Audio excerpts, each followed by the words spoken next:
Hi everybody, week 4 speech, Sherry Pruitt. My speech is on healthcare economy in today's market.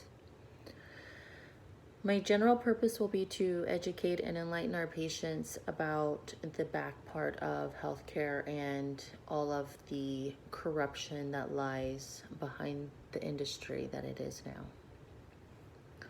I'd like to start by a quote from Walter Cronkite. Walter Cronkite said, "America's healthcare system is neither healthy, caring, nor a system." I think that that's a huge statement to make from anybody, to say that healthcare is not healthy, healthcare is not caring, and it's by all means not a system at all. He's correct. It's an industry.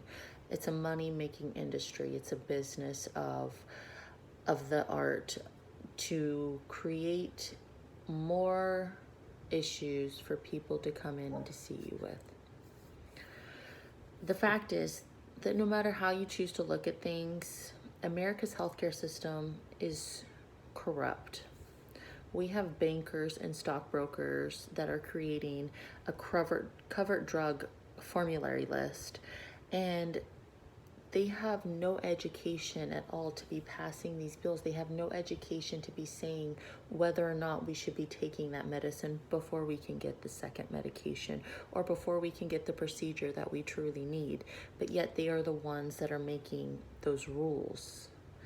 It's common that a tax broker and a politician looks for the next big buck. It's common that they're only concerned about making money because that's their job. That's what they do, is make money.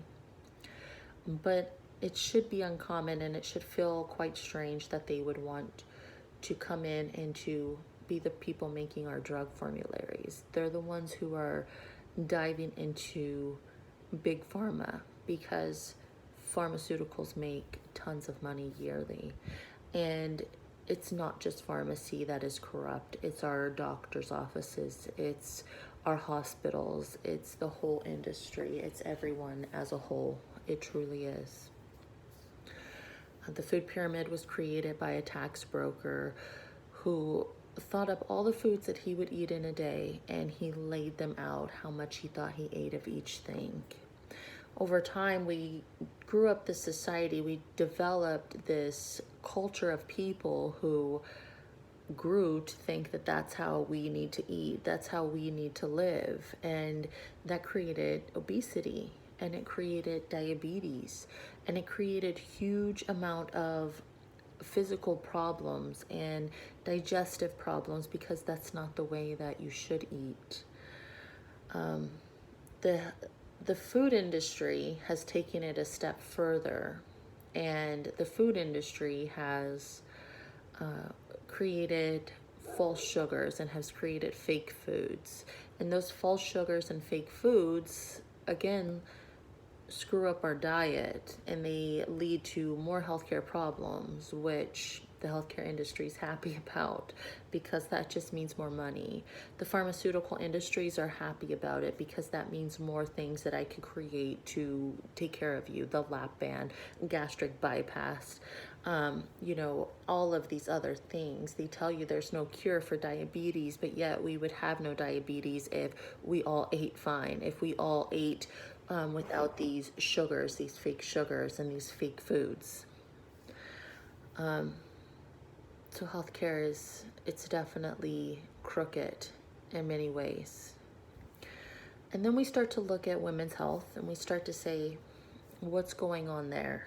We have women who are complaining because they can't get their birth control, or because they have to pay for birth control because it's not on their formulary, because a politician says that, well, I don't think that she needs to get that covered on her insurance that she pays for every year. She doesn't need to have these procedures done because I don't think you're old enough to be sterilized. I don't think that, you really know what you want. But really what it comes down to is, again, the money facet. If a woman gets pregnant and she has an abortion, the baby fetus no longer belongs to the woman. The baby fetus belongs to the clinic. The clinic takes the fetus and sells it. And if you research aborted embryos, you'll know why they would do that. You know, if you research all of these things that I'm throwing out, you'll know and understand why they're doing that. You'll understand that there is no love in healthcare. There is no appreciation for our patients. There's no giving of care. There's only taking of money. In the end, we learn that there is not passion and there's no caregiving in the backgrounds of healthcare. We learn that healthcare is an industry, a money-making industry, and we also learn that for many, many years, our medicines that are being passed down to our lower generations are medications that are going to have adverse effects. They're medications that's going to hurt them more. When in the beginning of time, when we started to get sick, we would be treated with nature. We would be treated with the earth. We would be treated with what we have. That brings me to my final saying.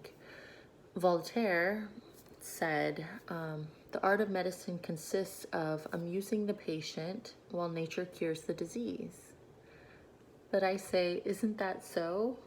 Isn't that how it should be? Medicine should be a distraction for the patient to understand that it is nature that is curing you. There's a balance, a harmonic balance of nature and of amusement that come into play with medicine. It's not just pacification of the disease or the ailment. It's actually curing the condition. So I beg you all to research this. I ask you to humor me and take it a step further and research what I say and come and discuss it more with me and share your thoughts and share your ideas on it. I look forward to hearing from each of you. Bye.